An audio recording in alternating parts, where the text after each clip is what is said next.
आज मेरी शादी हो रही थी। मैं शादी के लिए बिल्कुल भी राजी नहीं थी। मैंने अपने माँ-बाप को साफ मना कर दिया था कि मैंने शादी नहीं करनी है। मेरी शादी न करने के लिए पीछे एक बहुत बड़ा राज छिपा हुआ था। मैं नहीं चाहती थी मेरा यह राज सबके सामने खुलकर आए। मैंने अपनी माँ के सामने रो-रो कर कितनी विनती की थी कि प्लीज़ मेरी शादी मत करो, लेकिन उन्होंने मेरी एक भी नहीं सुनी। कहने लगी, तुम हमारी इकलौती औलाद हो। शादी करके हम अपने फर्ज से आज़ाद होना चाहते हैं। हमारे बाद तुम्हारा क्या होगा यह सोचकर ही हम डर जाते हैं। शादी सोचकर ही हमें डर लगता है। शादी एक ऐसा मजबूत बंधन है कि तुम अपने पति के साथ खुशहाल ज़िंदगी गुज़ारोगी और हम भी सुकून से मर सकेंगे। मेरी जिद देखते हुए मेरी माँ ने मेरे सामने हाथ भी जोड़ लिए थे।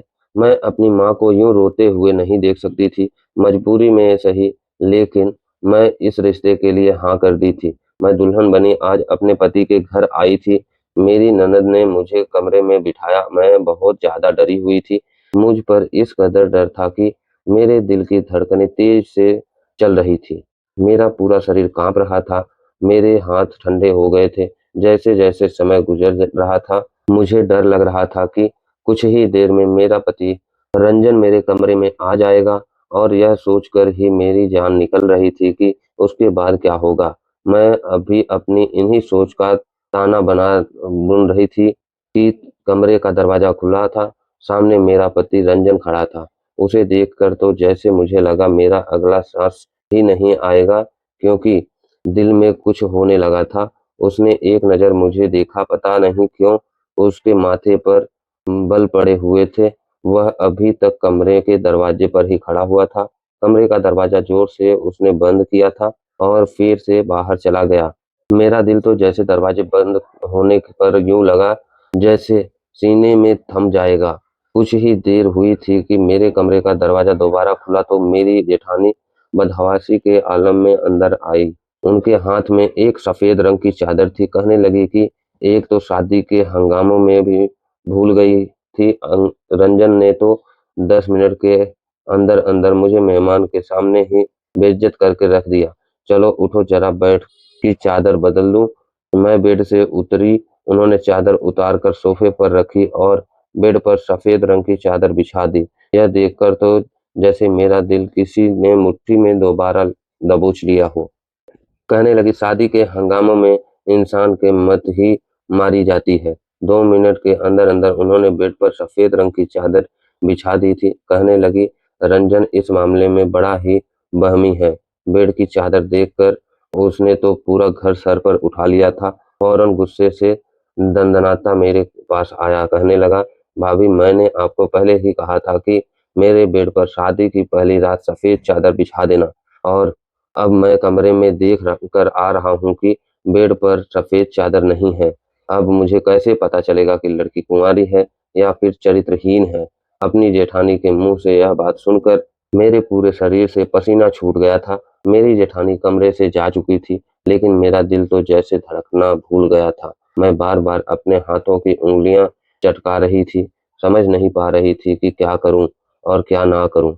कुछ देर बाद कमरे का दरवाज़ा खुला था और रंजन कमरे में दाखिल हुआ था। मैं संभल कर बेड पर गई। इस बार उसके चेहरे के तने हुए भाव थोड़े नॉर्मल थे। वह मेरे पास आया, जैसे ही मेरे पास बैठा, मैं डर के मारे काँपने लगी। उसने मेरा चेहरा थोड़ी से पकड़ा अ, और ऊपर किया। मेरी नज़र खुद ब खुद झुक गई थी।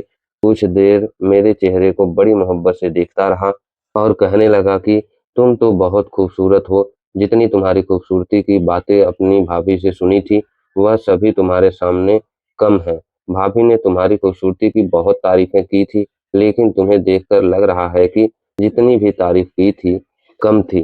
तुम तो उन तारीफ़ों से कई ज़्यादा खूबसूरत हो। यह कहकर जैसे ही उसने जेब से मखमली डिब्बियाँ निकाली, जिसमें शायद मुझे मुँह दिखाई का कोई तोहफ़ा था, मेरा दिल अब भी धक-धक कर रहा था। उसने एक चैन निकाली और मेरे गले में पहनाने लगा। चैन को पहनते हुए रंजन ने उँगलियाँ मेरी गर्दन पर शरारत करने लगा। मेरी जान पर बन आई थी। उसकी आँखों की बेचैनी अब बढ़ने लगी थी। उसकी आँखों में छाने वाला खुमार मेरी जान निकाल रहा था। धीरे-धीरे वह मेरे करीब होने लगा था, लेकिन मैं एकदम से पीछे हट गई। मेरी इस हरकत पर वह मुस्कुराने लगा, कहने लगा, "रजनी, शादी हुई है हम दोनों की। पति-पत्नी का रिश्ता ऐसा ही होता है। हम दोनों के बीच कोई भी पर्दा नहीं होना चाहिए।" यह कहते हुए रंजन ने मेरा हाथ पकड़ लिया, जो बिल्कुल ठंडा हो रहा था। शायद धीरे-धीरे वह मुझे विश्वास में लेने की कोशिश कर रहा था, लेकिन मैं पूरी तरह की पूरी लरज़ की रही थी।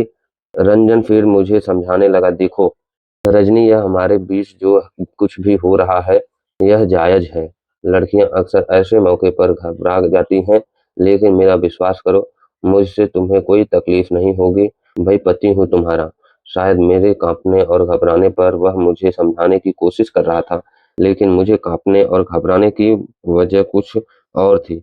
मैं अपने घर से विदा होने से पहले नींद की 4 गोलियां खाकर आई थी, इसलिए धीरे-धीरे मेरी आंखों में नींद उतरने लगी थी। देखते ही देखते मैं नींद की गहरी वादियों में उतरती चली गई। बस मुझे यह याद था कि रंजन मुझे हिला-जुला कर रहा था, कह रहा था, "रजनी, तुम्हें क्या हुआ है?" उसके बाद मेरा दिमाग बिल्कुल अंधेरे में जा चुका था। अब मुझे होश आया तो मुझे ड्रिप लगी हुई थी और मैं अपने ही कमरे में लेटी हुई थी। मेरी जेठानी मेरे सिरहाने बैठी थी और मेरी ननद भी मेरे बेड के पास ही खड़ी हुई थी, मुझ पर फूंके मार रही थी और रंजन कमरे में चहल-कदमी कर रहा था। यह सब देखकर मैं उठकर बैठने लगी तो मेरी जेठानी कहने लगी, "लेटी रहो।" डॉक्टर भी कमरे में मौजूद थी। उसने मुझे होश में आते देखा तो कहने लगी, "जैसे ही ट्रिप खत्म हो तो रंजन से कहिएगा कि ड्रिप उतार दे।" फिर उसने मुझे कुछ मेडिसिन लिख कर दी और कहने लगी, "इनको रेगुलर इस्तेमाल करवाना जल्दी ही।" डॉक्टर कमरे से जा चुकी थी। मेरी जेठानी कहने लगी, "मैं तुम्हारे लिए दूध का ग्लास लाती हूँ।" यह कहकर वह भी कमरे से बाहर निकल गई। पीछे मेरी ननद भी चली गई थी। मैंने रंजन की तरफ देखा तो उसके माथे पर बल पड़े हुए थे। गुस्से से कमरे के चक्कर काट रहा था। मैंने घड़ी की तरफ देखा। सुबह के 6 बजने वाले थे। मैं अभी तक दुल्हन के जोड़े में थी, लेकिन उसने अपने कपड़े बदल रखे थे। मेरे पास आया और मुझे गुस्से से घूरने लगा, कहने लगा, "यह क्या तमाशा था? तुमने रात को नींद की गोलियां खाई थी?" मैंने कोई जवाब नहीं दिया। मैंने नजरें चुरा ली। वह कहने लगा, "आर यू मैड? रजनी, तुम पागल हो? तुम्हारा दिमाग तो खराब नहीं था?" मैंने कहा, "मेरे पास कोई रास्ता नहीं था। मुझे माफ कर दें, क्योंकि मुझे शादी से डर लगता है।" मेरी बात सुनकर वह मुझे देखता रहा, फिर कहने लगा, "तो इस बात का यह हल था कि तुमने पूरी रात हम सबको परेशान कर दिया? कोई भी लड़की अपनी शादी की रात नींद की गोलियां खाकर तो नहीं आती है। हर लड़की को ही शादी की रात कुछ ना कुछ घबराहट होती है, क्योंकि वह एक नए रिश्ते में बंधने जाती है और पति से उसका संबंध काफी गहरा होता है। लेकिन कोई भी लड़की नींद की गोलियां नहीं खाती।" मेरी ड्रिप खत्म हो चुकी थी। रंजन ने मेरी ड्रिप उतार दी और मुझे प्यार से समझाने लगा, कहने लगा कि आज की रात के लिए मैंने बहुत से सपने अपनी आंखों से सजाए थे, लेकिन मुझे लगता है कि जैसे तुम्हें कुछ समय दे देना चाहिए, ताकि तुम दिमागी तौर पर इस रिश्ते के लिए तैयार हो जाओ, क्योंकि रात वाली हरकत में दोबारा नहीं चाहता। यह सुनकर मैं कुछ देर के लिए रिलैक्स हो गई थी। मैं यही तो चाहती थी कि वह मेरे करीब ना आए, मुझे कोई रिश्ता ना बनाए, क्योंकि इसके पीछे बहुत बड़ी वजह थी। लेकिन यह कब तक मुमकिन था? मुझे 4 दिन दे देता, 1 हफ्ता दे देता, ज़्यादा से ज़्यादा 1 महीना दे देता। उसकी आँखों की बेचैनी देखकर मैं समझ नहीं पा रही थी कि कैसे मैं इस इंसान के उमड़ते-मचलते जज़्बातों को रोक सकती हूँ। वह मेरे चेहरे को बड़ी गौर से देख रहा था और बदहवास थी।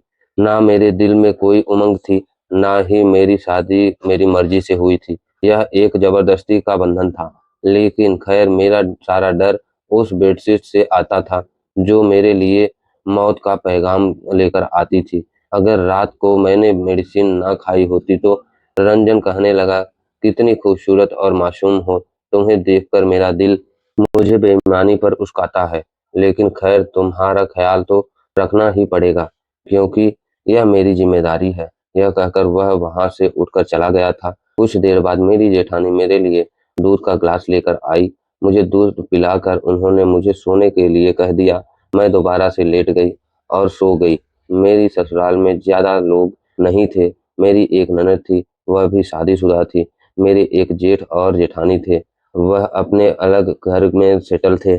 अभी सिर्फ शादी के लिए इस घर में आए हुए थे। मेरी जेठानी और मेरी ननद का व्यवहार मेरे साथ बहुत ही अच्छा था। रंजन ने 2-3 दिन मुझे कुछ नहीं कहा था। बस मुझे अपने रिश्ते के बारे में बताता रहता कि पति पत्नी का रिश्ता ऐसा ही होता है। इन 3 दिनों में मैं यह जान चुकी थी, वह कभी भी इस्तेमाल की हुई चीज इस्तेमाल में नहीं लाता था। कहता मुझे नफरत है ऐसी चीजों से जो किसी और की इस्तेमाल की गई हो। एक बार खाने के बीच मेरे जेठ ने रंजन के गिलास से पानी पी लिया था और वही गिलास मेरे जेठ ने रंजन के सामने दोबारा रख दिया। लेकिन मैंने देखा कि रंजन ने दूसरा गिलास उठाया और उसमें पानी पिया। यहाँ तक कि एक बार तो मैंने उसका तौलिया इस्तेमाल कर लिया, तो वह मुझ पर ही गुस्सा होने लगा। कहने लगा कोई मेरी चीज़ों को इस्तेमाल करे तो मुझे बहुत गुस्सा आता है। मुझे इस्तेमाल की हुई चीज़ें बिल्कुल भी पसंद नहीं हैं। कहने लगा प्लीज़ मेरी चीज़ इस्तेमाल मत किया करो। रजनी मुझे बहुत ज़्यादा इरिटेशन होती है। जैसे-जैसे समय गुज़र रहा था, मेरा दिल था जैसे थम रहा था, क्योंकि जिस हकीकत को मैं अपने साथ लाई थी, वह इतनी भयानक थी कि कोई भी मर्द उसे बर्दाश्त नहीं कर सकता था। और रंजन की आदत जिस तरह की थी, मेरा दिल उस वक़्त यही सोच रहा था कि जब मुझे दोबारा अपने रिश्ते के हक़ को वसूल करेगा तो मैं क्या करूँगी उस वक़्त। यह सोचकर मेरा दिल दहलने लगा था। मेरी शादी को 8 दिन गुज़रे तो मैंने घर का काम भी करना शुरू कर दिया था, खाना भी बनाने लगी थी। अब तो मेरी जेठानी भी अपने घर जा चुकी थी। शाम को जब रंजन अपने ऑफ़िस से वापस आया तो खाने के बीच मुझे ही देख रहा था। खाने के बाद मैं किचन में जाकर बर्तन धोने लगी। वह मेरे पीछे आ गया, कहने लगा बहुत जालिम हो, 10 दिन गुजर गए हैं हमारी शादी को, लेकिन तुम्हें मेरा बिल्कुल भी ख्याल नहीं है कि मैं तुम्हारे बिना कैसे रहता हूँ। वह मेरे पास आ गया, मेरे हाथ से बर्तन पकड़े और सिक्के में रखते हुए कहने लगा छोड़ो यह सब, चलो मेरे साथ। कमरे में मेरा हाथ थामे वह मुझे कमरे तक ले जाने लगा। कमरे का दरवाजा बंद करके उसने कुंडी लगा दी और मैं यूं थी कि जैसे थर-थर कांपने लगी थी। मेरी धड़कनें बुरी तरह से चल रही थी। मुझे घुटन का एहसास हो रहा था। मेरी हालत खराब होने लगी थी। मेरे डर को देखकर उसने मुझे बेड पर बिठाया, कहने लगा आखिर तुम्हें प्रॉब्लम क्या है? रजनी, कोई भी लड़की ऐसा नहीं करती जैसा तुम कर रही हो। वैसे तो तुम ठीक-ठाक रहती हो, भाभी के सामने भी अच्छी-भली बातें करती थी, घर के काम भी कर रही हो, सब कुछ कर रही हो, लेकिन तुम्हें मेरा एहसास नहीं है। जब भी मैं तुम्हारे करीब आने की कोशिश करता हूँ, तुम बुरी तरह से काँपने लगती हो। ऐसा कब तक चल सकता है? मैंने कहा मुझे डर लगता है। कहने लगा मैं किस लिए हूँ, तुम्हारा सारा डर खत्म कर दूँगा, तुम्हें ज़रा भी तकलीफ नहीं होने दूँगा। यह कहकर उसने मेरे चेहरे पर आईलैट अपनी उँगलियों से पीछे की थी। फिर धीरे-धीरे वह अपने हाथों से मेरे चेहरे को छूने लगा, लेकिन मैंने फ़ौरन से उसका हाथ पीछे करना चाहा, लेकिन इस बार उसने मेरा हाथ अपने दूसरे हाथ से रोक रखा था। कहने लगा आज नहीं, आज तुम मुझे नहीं रोकोगी। आज अगर मुझे ज़बरदस्ती भी करनी पड़े तो मैं पीछे नहीं हटूँगा। बहुत तड़पा लिया तुमने मुझे, तुम्हारे डर को मैं अपनी मोहब्बत से दूर कर दूँगा। यह कहकर उसने मेरे बाल खोल दिए थे। मेरी हालत यह थी कि मैं अपने आंसू बड़ी मुश्किल से रोक रही। इससे पहले कि वह मेरे और करीब आता, मैंने अपना हाथ उसके सीने पर रखकर उसे रोका था। मैंने कहा, "रंजन प्लीज़ मुझे थोड़ा-सा समय और दे दो।"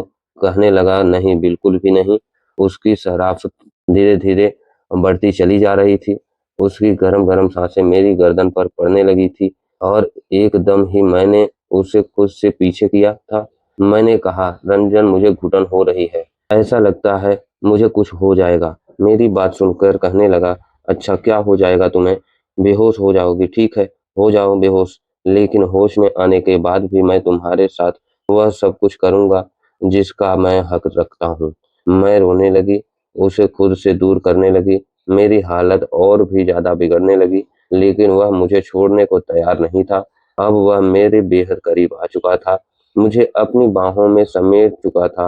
अब मैं कुछ नहीं कर सकती थी। मैंने खुद को उसके हवाले कर दिया, लेकिन एकदम ही जैसे उसे कुछ याद आया था, वह फौरन से मुझसे पीछे हटा, कहने लगा, "वह सफ़ेद चादर तो बिछाना ही भूल गया।" वह सफ़ेद चादर मेरे लिए मौत का संदेश था।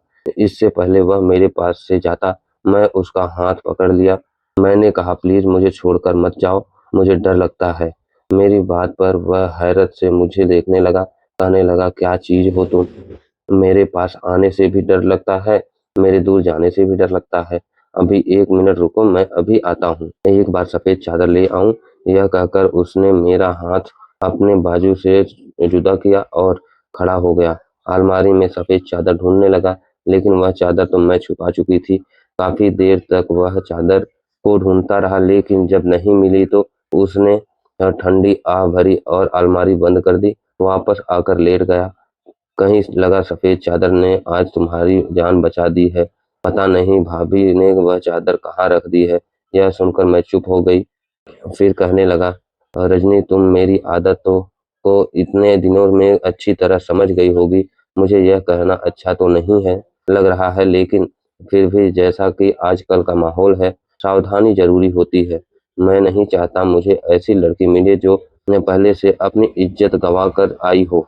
यह कहकर उसने अपनी साइड का लैंप ऑफ कर दिया और सो गया, लेकिन मेरी तो जैसे आँखों से नींद गायब हो चुकी थी। मैंने बहुत कोशिश की कि मैं सो जाऊँ, लेकिन मुझे नींद नहीं आई थी। अगले दिन रंजन मुझसे कहने लगा कि उसका एक दोस्त है जो बाहर देश गया है, अभी वापस आया है और उसे पता चला है कि मेरी शादी हो गई है, इसलिए कह रहा था अपनी शादी की पार्टी दो। यह कहकर रंजन मुस्कुराने लगा, कहने लगा, "मैंने उसे चाय पर बुलाया है, तुम चाय का अच्छा खासा इंतजाम कर लेना।" मैंने कहा, "ठीक है।" मैंने चाय का अच्छा खासा इंतजाम किया था। शाम तक रंजन का दोस्त आ गया था। मैंने किचन में सब कुछ तैयार रखा था। रंजन किचन में आया, चाय ले जाकर अपने दोस्त के सामने रख दी, लेकिन रंजन मुझे भी बुलाने लगा, कहने लगा, "तुमसे मिलना चाहता है।" मैंने कहा, "मैं क्यों किसी अजनबी से मिलूं? वह आपका दोस्त है।" वह कहने लगा, "वह मेरा बहुत अच्छा दोस्त है, इसलिए तुम्हें उसे अजनबी कहने की कोई ज़रूरत नहीं है। बहुत ही शरीफ लड़का है।" उसने मेरा हाथ पकड़ा और मुझे ड्राइंग रूम में ले जाने लगा, लेकिन ड्राइंग रूम में जाने से पहले ही उसके दोस्त पर मेरी नज़र पड़ी थी और मेरे होश उड़ गए थे। ऐसा लगा कि जैसे ज़मीन आसमान मेरी आँखों के सामने घूम गए हों। मेरी आँखों के नीचे अंधेरा छा गया और मैं वहीं बैठ गई। रंजन कहने लगा, "रजनी, क्या हुआ तुम्हें? चलो मेरे दोस्त से एक मुलाकात कर लो, वह तुम्हें देखना चाहता है।" मैंने कहा, "रंजन, पता नहीं क्यों मेरा सर चकरा रहा है। मैं कुछ देर अपने कमरे में आराम करना चाहती हूँ।" मेरी हालत को देखते हुए रंजन ने मुझे कुछ नहीं कहा और खुद ही अपने दोस्त के पास चला गया और मैं कमरे में चली गई। मेरे डर की असली वजह वही तो इंसान था जो अभी-अभी रंजन का दोस्त बना ड्राइंग रूम में बैठा था। मैं फूट-फूट कर रोने लगी। यही कड़वी हकीकत थी जिसे मैं भूल जाना चाहती थी, लेकिन किस्मत को कुछ और ही मंजूर था। नीरज से मेरी पहली मुलाकात एक स्टोर पर हुई थी। हम दोनों एक ही न्यू ईयर कार्ड लेना चाहते थे और इत्तेफाक ऐसा था कि वह कार्ड बस एक ही था जिस पर हमारी बहस हुई थी। न्यू ईयर का वो कार्ड ऐसा था कि हम दोनों को वही कार्ड पसंद आया था। सेम वैसा ही कार्ड दूसरा उस शॉप पर नहीं था। हम दोनों इस कार्ड को लेकर बहस करने लगे, लेकिन थोड़ी देर बाद नीरज ने वह कार्ड मुझे दे दिया था, लेकिन उस कार्ड पर अपने उसने अपना नाम और नंबर भी लिख दिया था। जब मैं घर आकर देखी तो उसका नाम और फ़ोन नंबर लिखा हुआ था। काफ़ी खूबसूरत नौजवान था, लेकिन खैर मुझे उसकी हरकत पर गुस्सा आया था, क्योंकि अब वह कार्ड मेरी किसी भी काम का नहीं था। अगर मैं अपनी फ्रेंड को वह कार्ड देती तो उस पर उसे लड़के का नाम और फ़ोन नंबर लिखा हुआ था और मैं वह कार्ड अपनी फ्रेंड को नहीं दे सकती थी। मैंने गुस्से में इस नंबर को डायल किया और उसे डांटने लगी कि तुमने अपना नंबर इस कार्ड पर क्यों लिखा है? अब ये मेरे किसी भी काम का नहीं है। खैर यही से तो हमारी बातों का सिलसिला शुरू हुआ था, जो बढ़ते-बढ़ते बहुत आगे तक चला गया था।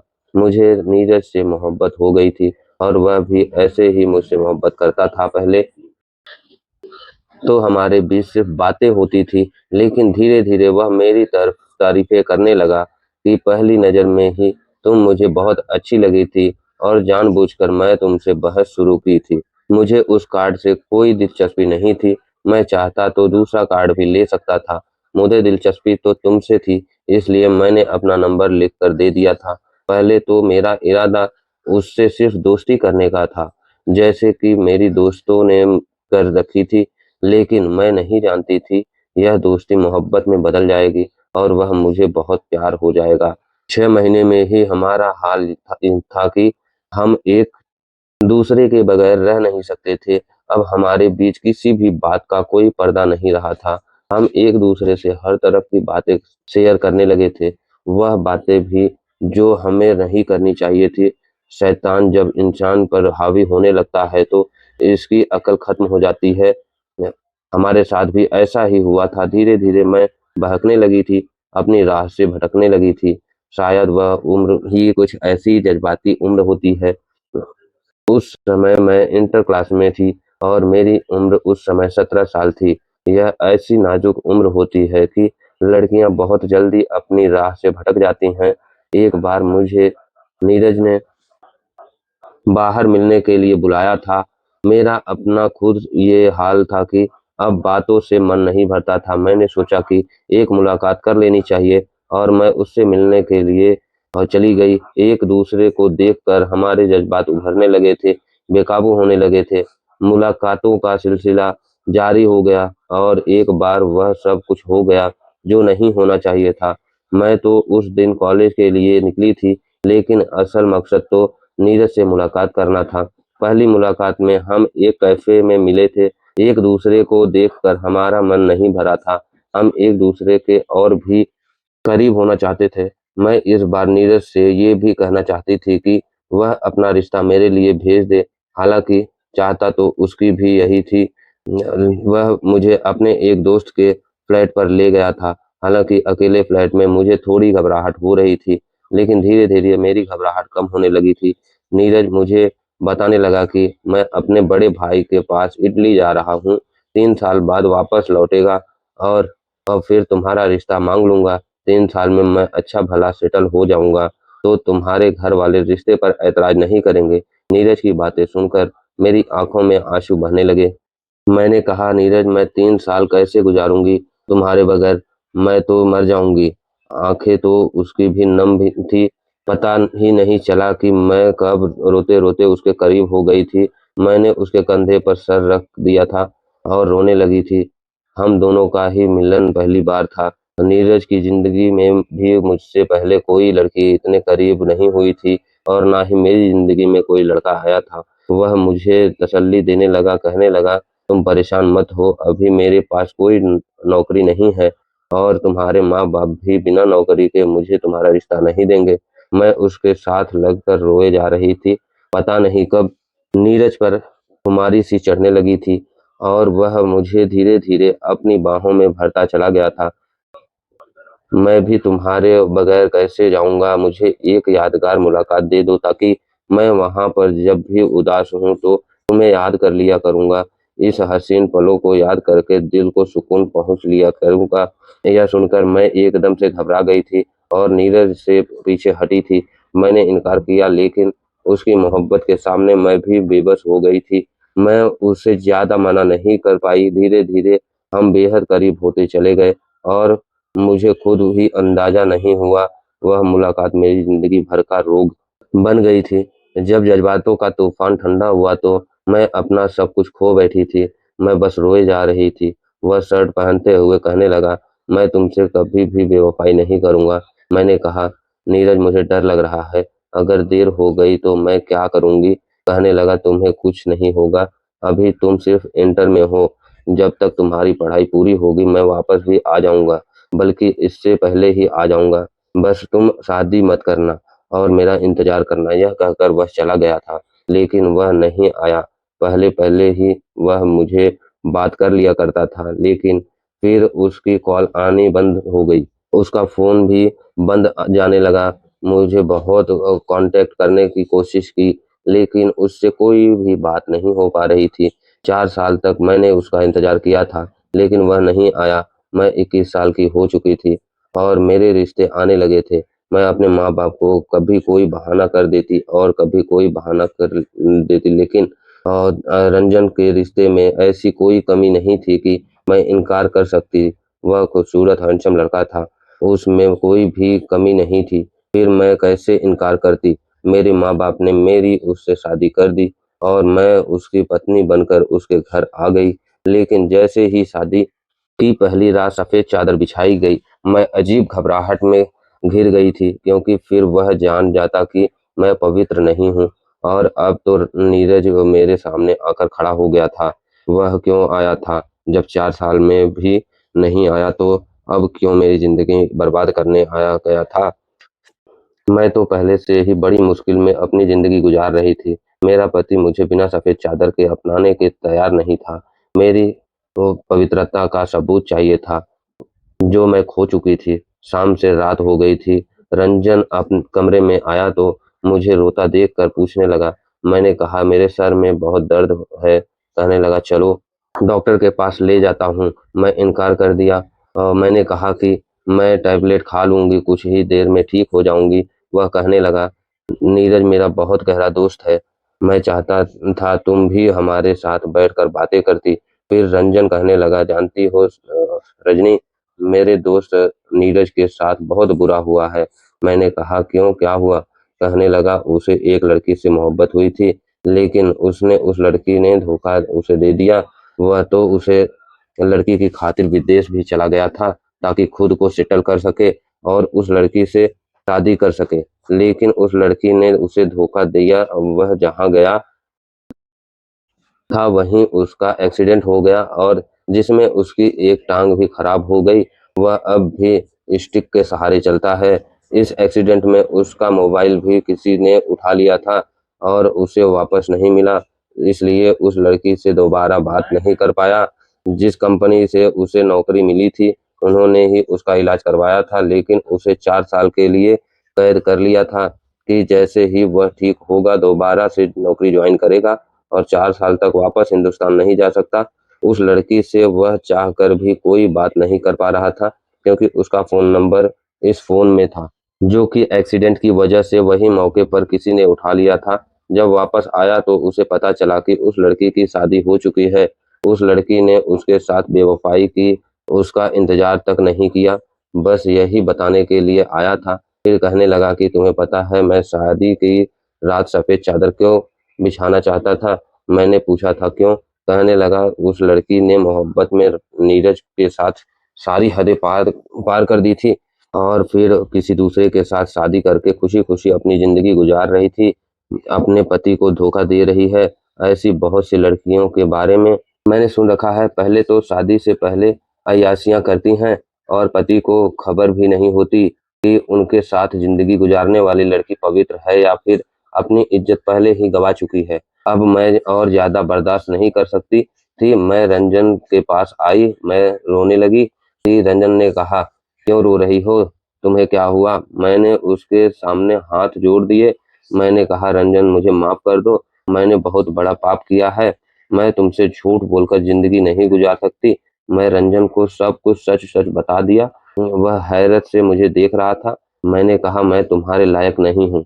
मैंने नीरज से मोहब्बत की थी, लेकिन पता नहीं क्यों यह पाप कर बैठी थी। मैंने 3 साल तक उसका इंतज़ार किया था। मुझे लगा उसने बेवफ़ाई की है। मैं नहीं जानती थी कि उसके साथ यह हादसा हो गया है। शादी के बाद मुझे यही डर लगता था कि तुम जान जाओगे तो मुझे नहीं रखोगे और तलाक दे दोगे। इसलिए मैं नहीं चाहती थी कि तुम मेरे करीब आओ। मैं तुम्हें सच बताना चाहती थी, लेकिन तुम्हारी आदत को देखकर मैं डर जाती थी कि तुम इस्तेमाल की हुई चीज़ दोबारा इस्तेमाल नहीं करते, फिर मुझे कैसे अपना सकते थे। लेकिन आज मैं तुमसे अपनी हर बात कह दी है। मैं चाहे तो मुझे माफ़ कर दो, चाहो तो मुझे सज़ा दे दो। मेरी बात सुनकर रंजन की आंखें गुस्से से लाल हुई थी। कहने लगा, यह कैसी मोहब्बत थी तुम्हारी जिसमें तुमने अपनी इज्जत गंवा दी? फिर कहने लगा, मोहब्बत और इज्जत एक साथ औरत को सिर्फ उसका पति उसे दे सकता है, गैर मर्द नहीं दे सकता।